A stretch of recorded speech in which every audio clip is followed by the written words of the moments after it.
This is Lisa from Mobile Tech Review, and this is the Lenovo ThinkPad X1 2-in-1 Gen 9. This is formerly known as the X1 Yoga, but it was kind of confusing because they have an actual line of computers that are Yoga, so they wanted to make sure that nobody got confused anymore. So ThinkPad X1 2-in-1, new name for this 360-degree convertible 14-inch Ultrabook with Intel Core Ultra processors inside. The convertible version, basically, of Lenovo ThinkPad X1 Carbon. We're going to look at it now.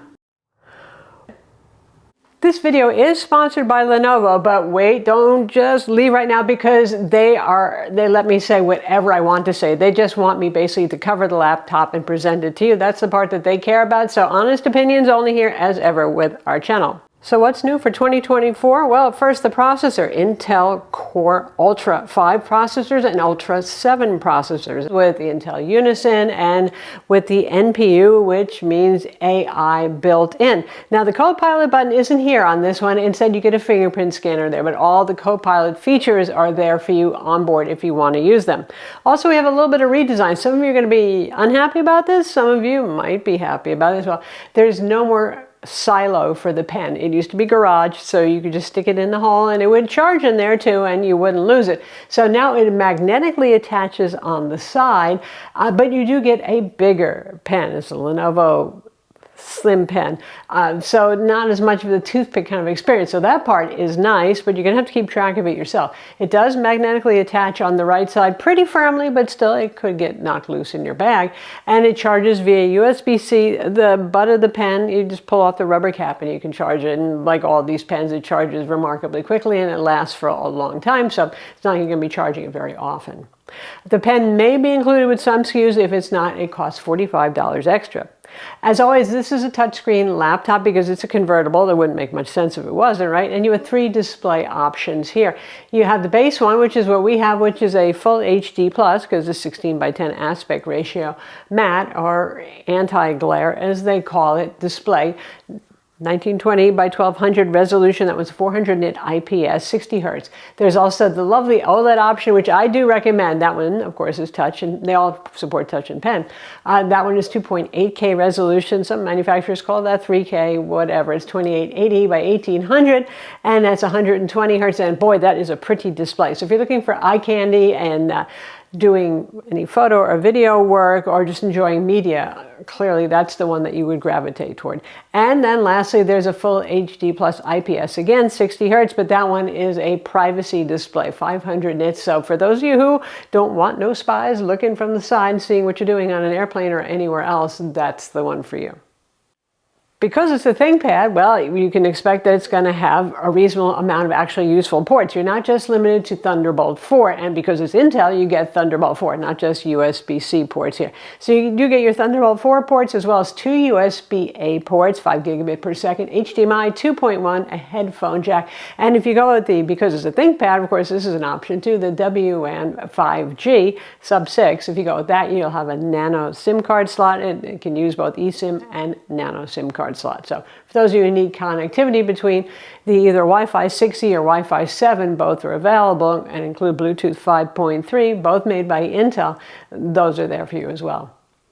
The keyboard, this is an X1 ThinkPad, so they're very thin, they're very light. I mean, how light? This is 1.33 kilograms, which is about 3 pounds, and it's 15.5 millimeters thick. Because of that, you're not going to get the super deep travel ThinkPad keyboards you might on some of the really big models or the ones of old, but still you get 1.5 millimeters of key travel, and it is very tactile. And the keys, of course, are ergonomically shaped to help you keep your fingers centered and all that sort of thing. So despite the fact that it's not a super deep, cushy travel keyboard, I liked it a lot. Trackpad's interesting enough, there's two options now. This is traditional, they're both glass trackpad that has the physical buttons on it, and that makes more sense for those of you who like to use the track point, the red eraser stick pointer embedded in the keyboard probably.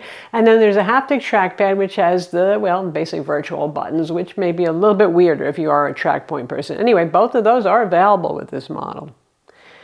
It's not a traditional matte black ThinkPad. This is called Luna Gray. And the nice thing about it is it doesn't show fingerprints too much. And it's built with magnesium alloy and aluminum. And as usual, one of the things with a ThinkPad is you're paying for that durability. The fact that, the story I always tell is the fact that I dropped it on a wood floor from waist high and it put a dent in the wood floor and it was fine. So the usual ruggedness, the spill-proof keyboard, all that sort of thing, you've got that here. Now, in terms of performance, these are Intel Core Ultra processors. These are U-series CPUs, so these are the lower power ones, so if you're looking for maximal performance in an Ultrabook, probably not the model for you. Lenovo has others that will do the job. But given the fact that this is also meant to be used as a tablet, a 14-inch tablet, it's a convertible, I think they were going for the lower heat, longer battery life kind of thing. So that's why they went with the Core Ultra U-series on board. And that means no Intel Arc graphics, just regular Intel integrated graphics on board. Performance on this, given those CPUs, is about where we would expect. I noticed that setting it between the default Windows Balanced and performance modes didn't make a huge difference. Unplugging it, this is where most x86 laptops, really you see a drop in performance when you unplug it. Wasn't as big a drop. So one of the benefits of the U-series is probably it doesn't have to sip power as frugally when it's unplugged. So that's nice for road warriors on the go. You can get it with 16, 32, or 64 gigs of low-power DDR5X RAM. It's soldered on board. You can't upgrade it afterwards. But note, if you want that 64 gig, you have to go with the higher-end vPro configuration to get that. And for storage, there's a 512 gig, a 1 terabyte, or a 2 terabyte SSD. That is a M2 2280 upgradable by yourself or a swappable later SSD. Sound on this, by the way, is pretty good. Lenovo usually does that with ThinkPads. I mean, they're business laptops, but they don't shirk on that. So we have Dolby Atmos software, pretty loud and pretty full. Lastly, there's battery life, 57 watt-hour battery and a 65-watt fast charger. And battery life on this, as we would hope with the U-series CPU, has been pretty good. We do have the IPS display. The OLED should have shorter battery life, so keep that in mind. But with brightness set to 60% and doing light productivity work, I got 10-hour runtimes on a charge, which is pretty decent for something that's slim and light with not a humongous battery. So again, thanks to our sponsor shop, Lenovo, for Intel-powered laptops. And that is the ThinkPad X1 2-in-1 Gen 9 for 2024. I'm Lisa from Mobile Tech Review. Be sure to subscribe to our YouTube channel for more cool tech videos, and thumbs up if you like this vid.